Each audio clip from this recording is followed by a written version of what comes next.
have many emotions, so almost tears in my eyes, because not because how Zelensky is treated by Trump, but that we have European leaders together with us there. And I believe that's very historical moment when we feel that solidarity, and that's really big importance. I'm sure that many Ukrainians feel the same way as I do right now. I don't think that I'm having any feeling of relief. It's too early, and also I'm very skeptical on the outcomes. But it looks that there is a chance to move forward to the next steps. Still, it looks and sounds as very unrealistic. But when we have all European leaders together with us, when we have President Trump there, willing to find a solution, that gives some hope. Unrealistic because of Putin's demands about land?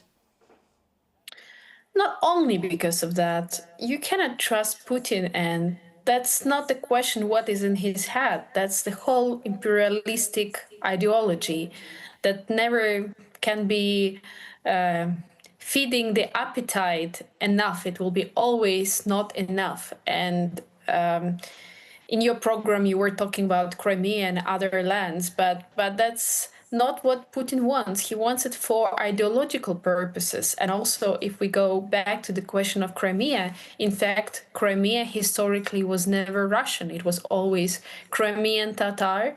And then there were waves of deportation, and Russia was putting Russian people there by forced migration. Even in the 19th century, in the 20th century, there were waves of deportation. So this is the historical continuation of the same kind of methods, annexation, massive deportation, terrible things against human lives. This all repeats, and very hard to imagine why Putin will stop that, even if he takes a break. So we have to be very prepared, but it feels as European leaders understand how important these days are, and that we need to find a solution for more long-term peace. And that's something that costs a lot.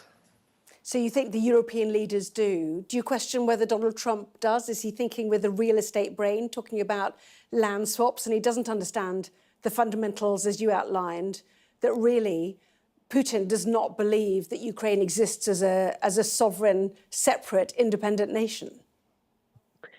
I believe Trump has other interests. He has American interests and interests of global leader, but he doesn't feel this existentially. For European leaders, for Europe, war in Ukraine against Ukraine, it's something that matters to them because it directly affects the whole Europe. And I think Trump is on a very different line in all of these motivations, but that's fine, because if he wants to go to the history as the peacemaker, we would be all very happy if he achieves, and we are grateful to that. But let's see. Very hard to expect Putin being happy with what was and is discussed right now in these seconds, and I don't think that Putin will like it. Well, Donald Trump was asked, wasn't he, when he was sat alongside President Zelensky, is it fair that land is given up to Russia that they've not yet won, including those critical fortress cities, as we've been describing, in the Donetsk?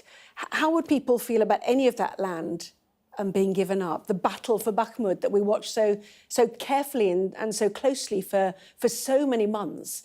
Would people feel in Ukraine that people had died for nothing? Exactly. Ukrainians will not accept this idea of the territory exchange, because people gave away their lives for Bakhmut and for other places. There are hundreds of kilometers and thousands of our territory, and it's not about the piece of real estate That's a part of your heart. It's a part of your soul. It's a part of your history. Very hard to imagine how historically we can accept this. So what President Zelensky says speaks actually the voice of Ukrainian people, that we are not ready for territorial exchanges. So, but if we are not ready, very hard to imagine what will be the outcome and what Putin will partially or fully accept. So very hard to say.